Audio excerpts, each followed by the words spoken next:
Thanks everyone for joining us. We're here at the HIMSS 2019 annual conference in Orlando, Florida. We're going to be talking about digital and physical security. We have an amazing panel of CIOs and Fortinet experts, so we're excited to talk about kind of this merging of digital and physical, and what are the practical things. I mean, one of the things I hate about some of the discussions that happen is it's like one day we can do this, but here we're going to talk about what can we do today.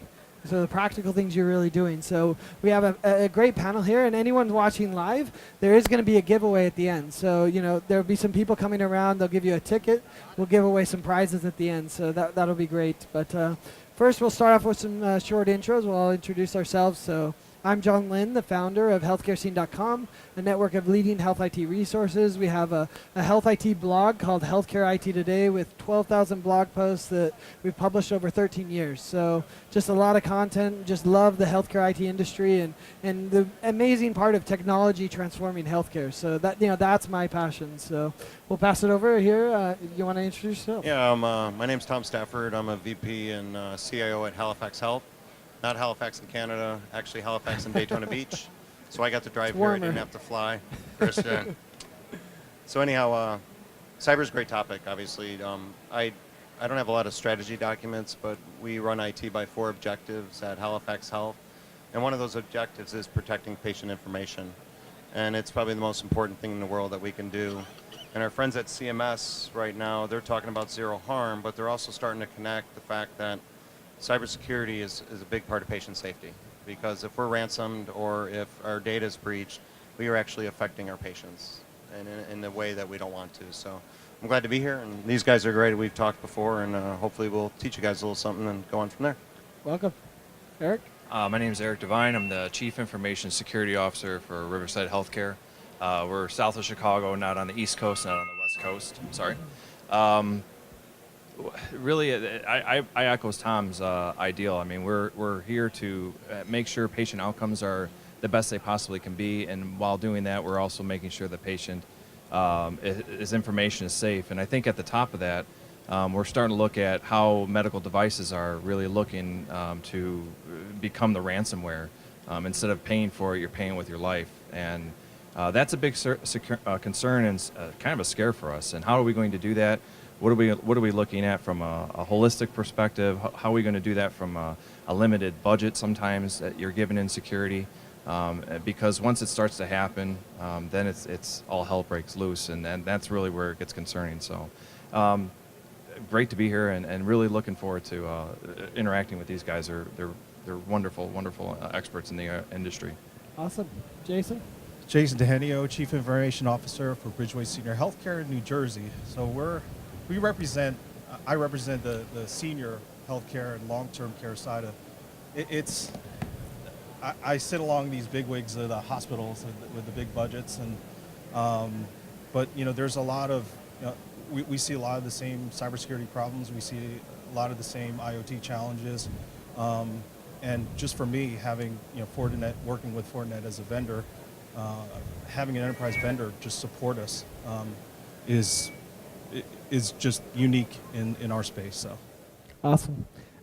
And regardless of your budget, you have the same challenges. That's even true. Like a critical access hospital has the same challenges that we have, and that has to be a struggle for them every day. So yeah, definitely. Troy? Hey, good afternoon, John. Troy Roberts with Fortinet. I'm the Vice President of Customer Success, so trying to make sure all our customers are happy and all their solutions are working well and keeping them out of harm's way. I also have the Enhanced Technologies team, and that team is the team that works on strategy and vision of a lot of the products that we're going to talk about today in this converged cyber and physical topic. Excellent. So, let's go down the line, and we want to focus on practical solutions. What's the number one thing, and maybe we'll start with you, Troy, number one thing you would tell the CIOs, your peers, about what they can do today that would help their cybersecurity? I think for me, one of the most important things is understanding that cybersecurity should not stand in the way of innovation. Cybersecurity can't stop you from deploying a higher level of care, to delivering new applications, new features, products to your customers that you want to deliver in healthcare. It's just not enough if cybersecurity holds you back. Tough to be competitive in the healthcare market if you can't lead with innovation. And so, again, I'd say don't let it stop you from innovating. Nice. Jason? The advice that I would give, especially in my sector, is start with really good core products. For me, it was the FortiGate, and that's really at the heart of my fabric. And you can do so many things with low budget. Network segmentation and utilizing all the security features on the FortiGate to simply have that initial layer of defense. Great. How about you, Erik? I think it's really revolving around speed. We really are trying to, as Troy said, not block or be a barrier for innovation, but not just innovation, but patient care or patient access. That's a huge piece of our what we try to do is we're trying to incorporate as many patients as we can to get as many great outcomes as we can. We can't allow that to be a slow transaction, and security and convenience tend to be on opposite scales of each other. So it's how do we make it as easy as possible, as fast as possible, but it be as secure as possible. That's really the key in what we're trying to accomplish. Great. And I guess the one thing to add to that is test yourself. Obviously, we put in a lot of systems and appliances, and we do risk assessments and mitigate risk as best we can. But at the end of the day, you got to figure out how strong you are. And so I would behoove you to do ethical hacking, because that's practical and real. And these hackers are going to get in, and they're going to show you exactly how they got in. And then you fix it. And then you go on for the next thing. But it's just kind of following through and adding to what they're saying. But you got to test yourself. Well, and I heard you were working on some artificial intelligence with automated feeds to really, look at your cyber attacks. Can you tell us more? What are you doing there? Yeah, so I was actually with Keith this morning talking about that, but it's your product, essentially.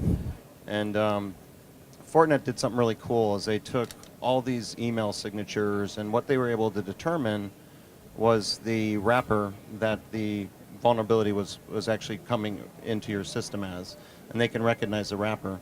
So after all these iterations with their AI engine, they send down the top most recognizable wrappers to your FortiGate.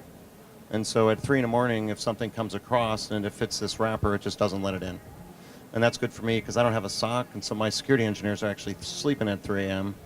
And my best deterrent, who's the end user, if they're tired and they click on that attachment, bad things could happen to my data center and I could affect patient care. So really the work you've been doing, and you're actually doing more even on your FortiMail product now too, for spoofing and things like that using AI, and that's the wave of the future. Mm-hmm. And an interesting thing is that everybody is talking about AI here right now, but it's not related to cyber. It's clinical variation and imaging and back office stuff. Mm-hmm. So it's great that you guys, I think you started this like 8 years ago and had that vision to help us. Yeah, and that's what Troy's all, just to be clear, I'm not from Fortinet, but that's Troy's baby, not mine. But no, that's great. And I think that's interesting that you don't have a SOC, so the AI is your SOC. And that's almost kind of what you described. Are there people using AI as well? Go ahead. And I'd even say too, like Fortinet has a fabric, so they can connect their systems together. And thank God there's APIs now. But one of the things we're focusing on is we have a lot of different systems, but we want to connect them with APIs. So I can do more. If something's alerted, I can automatically shut down a port through the firewall, or go to NAC and shut down a port in their system and things like that. And that'll be the better protection for us in the middle of the night. Because even if you have a SOC, someone can still be a little tired, and you could miss something. And unfortunately now, we have to worry about ransomware, and ransomware can really cause a bad day for you. So. Yeah. AI never gets tired, right? It keeps working. You're right. Well, yeah. Jason, tell us about your framework. What are you doing that you're seeing some success with? What have you put together to fight the battle? I'm definitely limited on resources, so I pretty much do the best and tweak what I have to its best. So one of my biggest challenges right now is that our residents are coming in and wanting to connect all kinds of smart devices, whether it be a smart TV, an Echo, or a Google Home device. And the challenge for us was we didn't want to have it anywhere near our internal network or run even on our production internet circuit.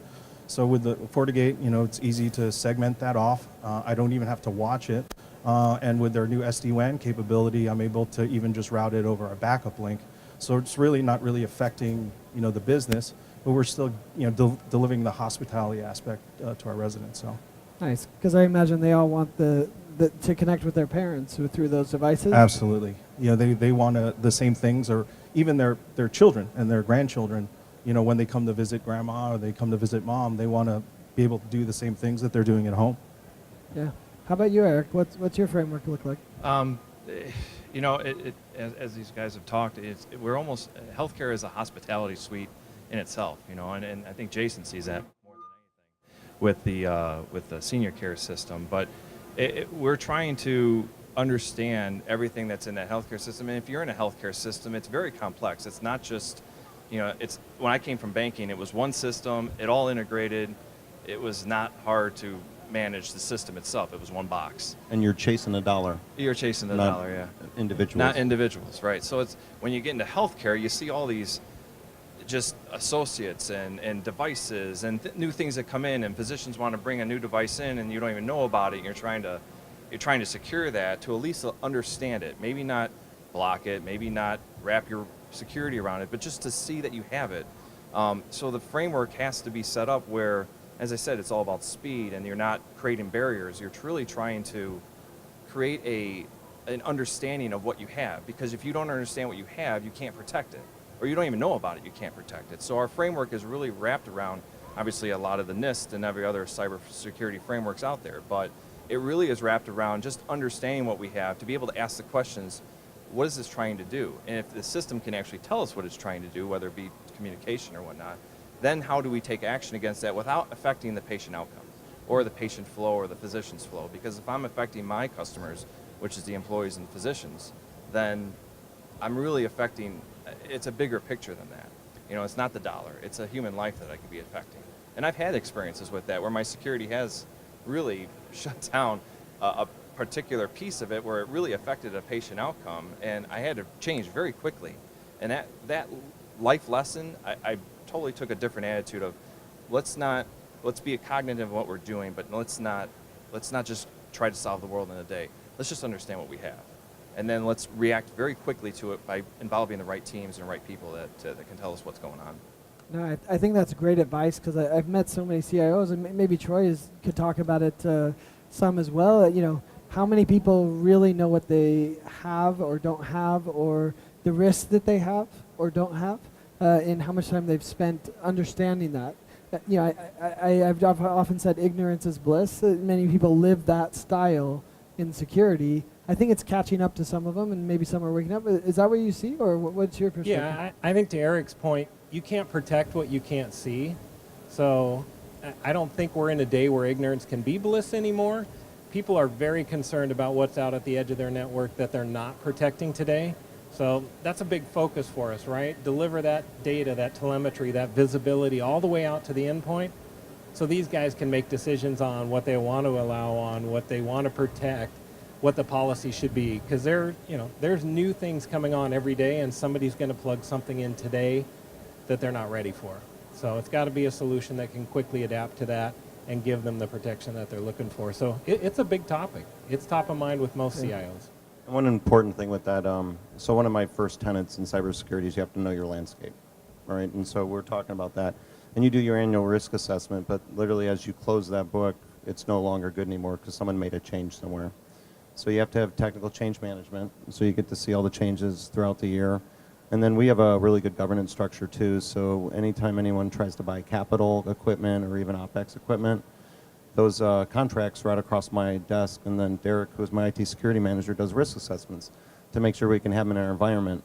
And we even take it further in that, so, and biomed's a big deal, we haven't got there yet, but we'll actually, when we bring in biomed devices, when the surgeons want to demo them, we scan them then. Because the last thing we want is for a neurosurgeon to love a C-arm, and then we scan it, and it's an XP box, and yeah, you really can't have it, right? So it's managing expectations there. And the other thing we do too is we have an online data extraction form. So if you want to extract data from any one of our systems, you have to request electronically, but there's two questions, and one is it going to an external site, and does it contain EPHI? And if you check those boxes, then it routes right to our security team to do a risk assessment against it. So you got to know your landscape. Well, and some of that goes back to leadership. To be able to enforce those type of policies. In a lot of organizations, I think it's a challenge to have that type of change management and control it, especially with the cloud, where anyone can implement anything, it seems, or at least they feel like they can. So I think that's a powerful message as well.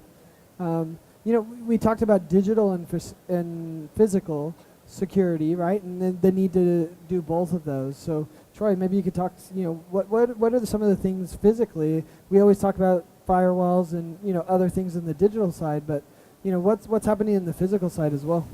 Yeah, John, it's a real interesting time. We're starting to see the physical security side blend with the cybersecurity side, and we're seeing gentlemen on this panel that are being tasked to take over things that weren't in their wheelhouse before, right? We'll talk about video surveillance cameras, telephony, products that may have previously gone to the facilities group or even a physical security group, now falling under their oversight and their office. These are all devices that sit on the network.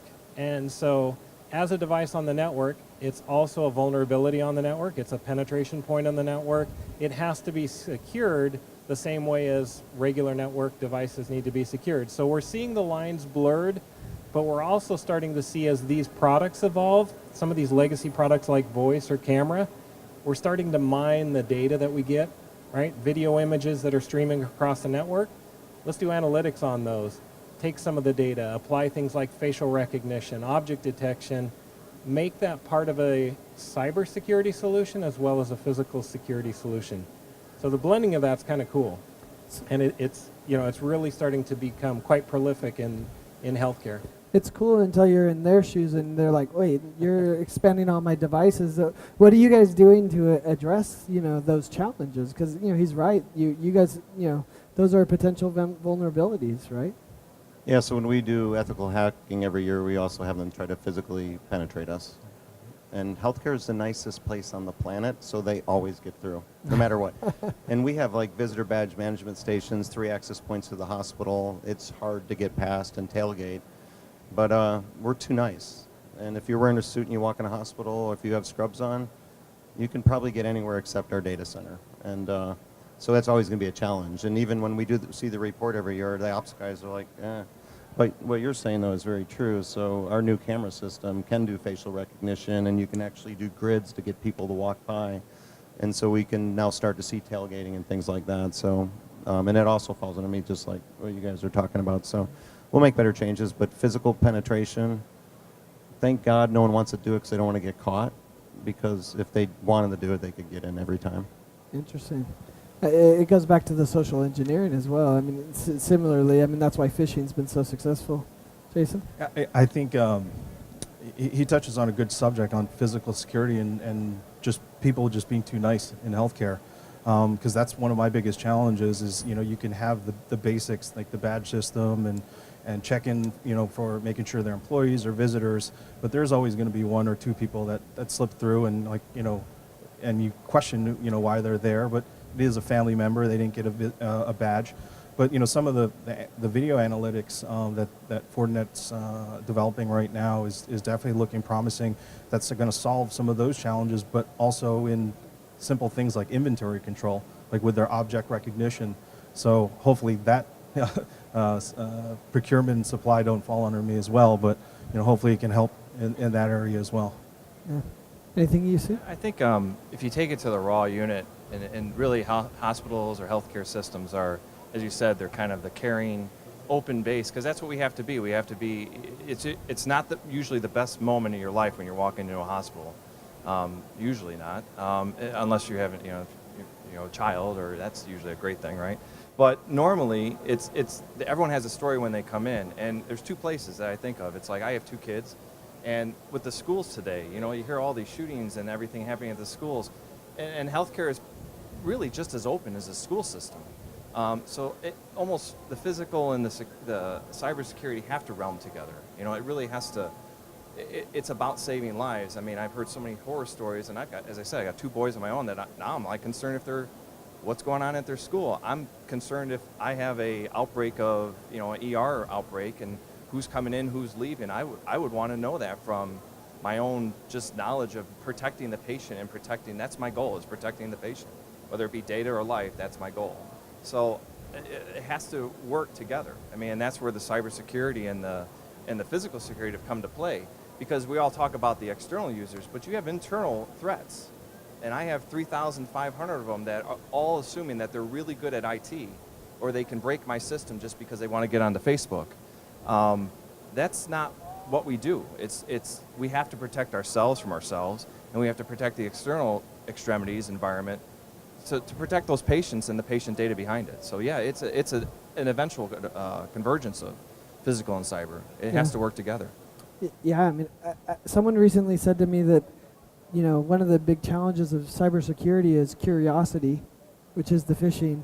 Now we're going to add kindness as another threat to security. I mean, people trying to be kind, and, you know, and I think we're seeing that in the sophistication that's coming with a lot of the breaches, where, you know, people are trying to serve their boss, and they're, you know, getting a phishing email from, you know, as if it's from their boss, and very specific targeted phishing campaigns, not just a general, you know, one where, you know, they're there. And it goes back to the niceness, which I think is an interesting challenge. Well, you can take it a step. It's our innate nature to trust. So we just tend to trust what we see to be at face value, and sometimes how many times have you met a person in your life and 3 years later they're not who you thought they were? It happens a lot, you know. So it's that innate nature to trust that we have to almost have a zero trust, but still be that kindness and tactfulness of a healthcare system. Great. Well, you know, if you have any questions, we'd love to incorporate anyone. If anyone has questions or comments in the audience as well. But, you know, I think one other thing we should talk about it, you know, you come from the rural environment, known for lots of cash and limited budgets, right? And challenging, right? Which every organization has a limited budget. You know, obviously long-term care is also known to be flush with cash, not so much, right? You know, both extremely challenging environments when it comes to, you know, running an organization, let alone securing it. So what are some tips and tricks that you're doing to maximize your security budgets? Fortinet is CFO friendly. I'll start there, hands down. You spoke like 4 years ago, and that was a comment that came out of it. And that's how we entered into FortiGates and starting down our Fabric path with them. But when it comes to security, needs to have the right budget. And I would say the best way to get to the right budget is to do a security program review. Well, there's a lot of firms here that do that. And to make sure that your audit finance committee and your board are involved too. And that's a little scary because you may think that's punitive because they come in and do a review of you, then Tom Stafford's not doing a good job. But it'll point out some norms that are important, and probably the biggest one is based on the volume of your hospital is how many security engineers should you have in your team, or how big the team should be. And we did that probably 6 years ago, and we went from 1 to 7 more or less, and now we're serious about security and we focus on it. But you may need some help from other folks to get there, because the last way you want to get there is that you were ransomed and had to pay Bitcoin, and now it's a big deal when you could have avoided it by risk management earlier. And then it costs even more once the breach occurs, or penalties or other things. And it affects patient care. And I think all of us are the same way. We do this because we are stewards of our patients' data, and we want to make sure that we protect it, but still provide the kindness around that we have to, so all the processes can actually happen in the hospital environment or in long term. Well, it's a great point. When the breach happens, they lose some trust in the health system, which is core to I lose my providing job. care. Well, that too. That's about the. Any other ideas, Jason or Eric? I would say definitely work with vendors and pick solutions that that secure your environment and the data, but also have an effect in quality of care and making your staff more efficient, or just making your quality of care and everything you do in your processes more efficient. Like, we recently just deployed the FortiVoice, and just picking that alone, we saved money as opposed to going with another vendor, where I was able to buy more infrastructure with that budget. But they have such detailed logs in the phone system that now I'm able to hold physicians accountable for if they called or not, hold nurses accountable if they actually picked up the phone or not, for an important decision. I've said it before to Sonia, logs don't lie. It's amazing how just their phone system logs have just made us more efficient. That's great. Troy, is there a number one must-have for people that are getting in, or does it really go back to you need to do a full assessment and really understand risk, or is there one that you're just like everyone should have this, there's no question, or what's kind of your take on? There are certainly products that I think could fall into everyone should have one, but I think the most important thing is a comprehensive security strategy. I think Tom's spot on. You got to have a good strategy and you got to have it tested. This is a rapidly changing environment. We were all talking earlier that what we faced 2 years ago isn't what we face today. Even in meetings earlier, we were talking about ransomware. Last year, all our conversations were about ransomware. That's not the conversations we're having this year. Ransomware is still out there, hasn't gone away, but it's not a set it and forget it technology. You can't install it today and hope that it's going to carry you through the next 5 years. As is, you got to stay attentive to it. There's new things coming out, new threats every day, new solutions for those threats every day. So it's one of those things you just have to stay on top of. So what are you guys doing to keep up? I mean, it does seem hard to, with all the threats that are changing constantly. I just call Erik. You call Erik? Erik actually does that. Oh, But what's your number? No, I'm just- so and back to your budget, this is important, but this is a war, right? We got bad guys that are around the world that go to work, put on suits, and try to steal our patient data. And so it's very important that we understand the attack vectors. And they are changing, right? I mean, and we've devoted a lot into ransomware and made sure our click rate's down to 1% just to make sure that our best deterrent, our end user, doesn't click it. But in another year, it's going to be a new attack vector. So at that time, I move my budget to that attack vector because that's just kind of how it goes. So you can still have a strong, robust security program, but it's really based on the risk of the attack vector and how much resources you add to it. Are there go-to resources that you guys read or that you follow, or is it peer groups, or how do you approach it, Erik? All the above. I mean, you have to really be all-inclusive as much as you can.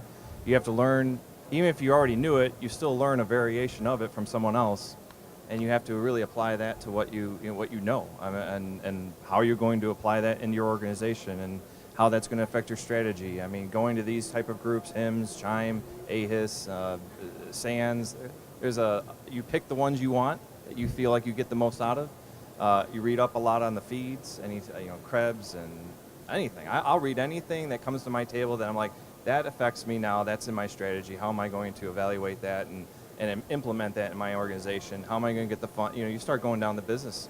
It's a business at the end of the day. I mean, unfortunately, it's a mix between the patient life, which really becomes convoluted, because it's like, how much do you put on a patient's life? How much you put on their data? And the federal regulations will put $1 on that data for you, right, through fines, but it's really just absorbing as much as you can, getting to surround yourself around people who know more than you do. I always tell my team, I have a team of direct reports, or I have a small team of 5, and then they branch out from there. And I want to make sure those 5 people know way more than I do. I can set the vision, but they need to know how to get there, and I can't tell them how to do that. So if I can surround my people that want to know more, and to really focus on the strategy of saving the patient, making sure the outcome is the best, then I'm already winning, because they're going to pull the information for me, and I'm going to gather it and make a decision on how to go forward. That's great. Any other questions in the audience, or any other tips we haven't covered? Things that you're doing that you found successful, maybe even on the people side or even on the medical device side? We actually started implementing the Fortinet Fabric. That was our big win with the new switches and the FortiGates and how they all integrate. And this was a big win when I say there's not enough knowledge in your head about your network, because I ask people, how much do you really know about your network? And they're like, oh, I've got a pretty good hand on it. I was like, oh, you're so full of it. So what did the Fabric do for those that aren't familiar? Fabric really gives you, I'm not a huge single pane of glass guy. I'm an engineer at heart. I like CLI. So I came from that. I'm a networking guy and a telecom guy, and that's where I come from. But security has been in my blood ever since. But it really gave me that single pane of glass that I also did not desire a long time ago. But I really can pinpoint down to what are my devices, where are they at, and what are they accessing, in a very simple view. And if I need to stop something immediately, I don't have to have a tier 10 Cisco engineer fixing the problem. I can have a very educated person, security engineer, but it doesn't take a rocket science to figure it out. So it's a very simplistic layout. It's been a big win for us. I mean, I've been a big component of how much do we really know on our network, and if my team says we're at 80%, we're at 50%. And that Fabric has really helped us define what our boundaries are and how those devices are interacting very quickly. Excellent. Any other thoughts? I think we have a giveaway coming. One question? Here. Go ahead. So then you're on camera. Oh boy. So when it comes to cybersecurity, the overall perception is it's not a matter of if your system will be breached, it's a matter of when, right? So can you maybe expand upon some of the things you have in place for recovery after you've been breached? Well, you need to have cyber insurance to start with. And your IT security manager, whoever's in charge of cyber, has to have a relationship with that cyber insurer. Because in most cases, your cyber insurance is going to dictate who does your forensics after the fact. And there'll be a list of companies. And so you need to know the cyber insurer, you need to know who they work with, and start a relationship with them now. So you're not doing it at 3 a.m. after you've just seen the Samsung screen on your computer. And also, too, do they have a Bitcoin account set up already? Because if you opt to pay Bitcoin, if they don't have an account set up, then you got to set up an account, and this all takes time, right? And you're burning the clock, and you're hurting operations the whole time it's going on. So I think you really got to focus on your cyber insurance vendor, and then back to ethical hacking, and how do you recover? One of the greatest things about ethical hacking is it actually exercises your security incident response team. Because the only one that knows they're coming in is possibly me and one other person. And so Derek here is my IT security manager. He goes white because he thinks we're actually really getting attacked. But he caught him, and so that's a good thing. And so that's the other aspect. By doing that exercise, it really gets your team engaged, understanding, and thinking clear and concisely. So when the real attack happens, hopefully you're followed the same way. Excellent. Jason, do you have more? Yeah, definitely.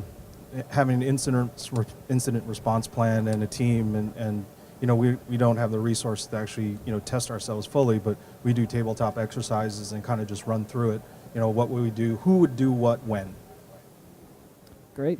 So if you haven't already, if you put your card in there, there will be some. You have to grab a ticket from this lady over here. We'll be doing a few giveaways, but let's get some final thoughts from Troy. Kind of wrap it up and. Let them know, what are some final thoughts on securing your digital and physical infrastructure? Yeah, I appreciate that, John, and appreciate the participation of Jason and Erik and having Tom here with us. We've all been on panels before, so it's been great to hear their feedback and input. Security is a challenge. If everybody could do it, it would be simple and easy and inexpensive, right? But with proper safeguards, you can have the peace of mind with products in place that work, strategies that'll get you through proper testing, proper execution. That's how we all get through day to day, right? Otherwise, it would be impossible. None of us would sleep. We do the best we can with the budgets that we can. Fortinet's thrilled to be a part of these guys' strategy, and we make fantastic products that are very cost effective that help them get to the happy place that they need to be so that they can run their operations. Healthcare is a fantastic market for us, whether it's converging digital and physical security or just security in general. Lots of products that facilitate that peace of mind and patient care that people want to deliver. That's great. And it's CFO friendly. We know that. Yes, absolutely. Thanks, everyone, for watching. If you want to watch the recorded version, we'll be publishing it at healthcareittoday.com. So you can check out healthcareittoday.com for the recorded. I want to thank all of you for participating. Thank our panelists. Let's give them a round of applause.